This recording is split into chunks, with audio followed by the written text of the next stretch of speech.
lovely people, I'm Stephanie. Welcome to Love That Bite. Today I'm going to show you how to make German potato salad, or we can call it Kartoffelsalat.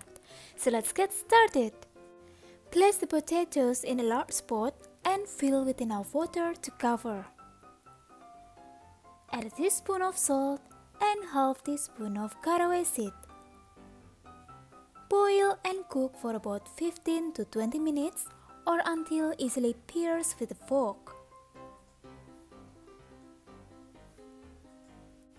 Drain the potatoes and set aside to slightly cool.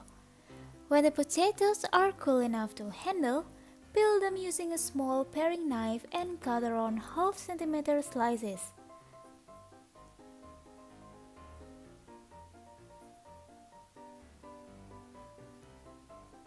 And for the dressing, mix together the olive oil, white wine vinegar, mustard,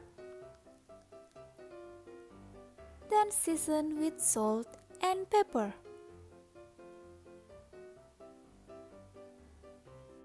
Chop some fresh parsley, scallions, and chives.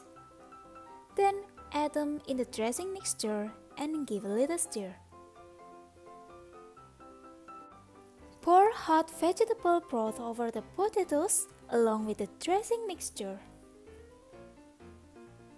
Gently stir until all of the potatoes are coated. Then cover the bowl with a plastic wrap and allow to marinate for at least 30 minutes. Go to LoveThatBite.com for the full description. Thank you guys for watching this video. I hope you like it and I really appreciate if you give a thumbs up and subscribe my channel. I'll see you next time. Bye!